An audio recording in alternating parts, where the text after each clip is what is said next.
Well, hey, welcome to the Daily Brew. Today we're talking about a California restaurant owner who is making waves with these rules he's put right there on his menu. Okay, he's making it clear before your food even arrives.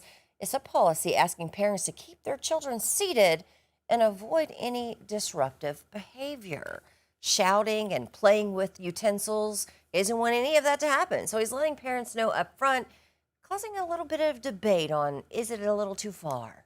I don't think so. I mean, it's your establishment, and I think you want to keep things clean. You want to keep it, I mean, kids are kids. They're going to be kids. But maybe this is one of those things where it's like, maybe you don't bring your kids to the restaurant, or maybe I'm sure they have like takeout or something. Because in the past, he said he's had incidents where they've been throwing like dishes or breaking plates. He's like, hey, I'm not having that. And a credit card machine that was worth almost $400. Yeah, that's a lot of money. And he mentioned in his interview that it's not necessarily about the money, it's the principle, right? Like, this is just setting up, I think, good behavior in general, just because to behave in other restaurants. Because there are some that are even stricter than this. They'll kick you out or they won't even tolerate it. I'm just wondering why he feels like he even has to do this because, I mean, parents know, like, it comes down to parenting, right? Like, don't let your kids act bad. Yeah. No, and kids are kids, you can say that, but to an extent. Yeah. No, I've seen, when I worked in high school at the baseball fields, I've seen some kids, I won't say they get away with murder, but like, man, it's almost like they're the parent. Like, they control the dynamic. And I think this is kind of setting like, nah, you can't do that here. And like you said, maybe this will tell the parents, all right, maybe I got to be, again, you don't have to be like, super tough on your kids, but hey, just like set the boundaries and make sure like, hey, you got to behave. What bothers me so much about this is that he was saying that he had a lot of people who would come and quietly thank him for putting these expectations on the menu. And I feel like, why aren't these people being louder about this? Why do they, I guess they feel like they'll get some backlash if they say or be supportive of it out loud.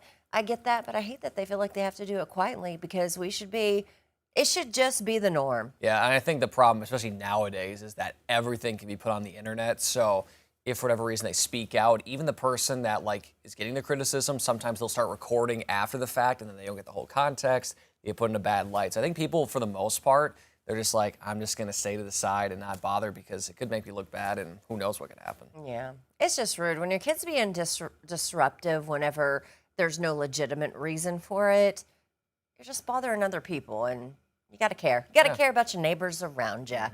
All right, take a look at this. She looks like a social media not influencer. Tilly Norwood. We've already talked about her, Joan, and come on now. Yep, Tilly Norwood. She's not a real person. Looks like one, though, right? She's an AI-generated character getting her own movie called Misaligned. It's London-based, okay? And they say it's not replacing humans, but showing how artificial intelligence can be used as a creative tool. I'm like, you're completely replacing. Yeah, well, what do you mean creative tool? Everything is AI. That's just...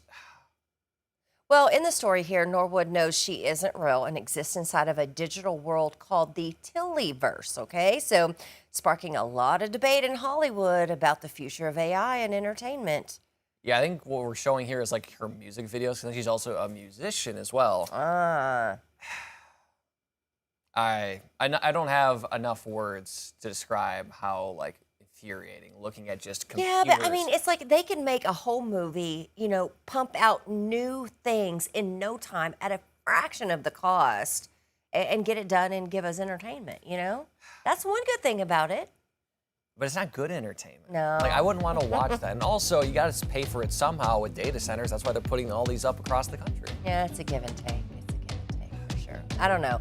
Might have to check it out, though, just to see what it's about. Joe, just on principle, no chance. No chance. All right, thanks so much for joining us. It is 7:23 here. We'll have more 5 News This Morning Plus coming up.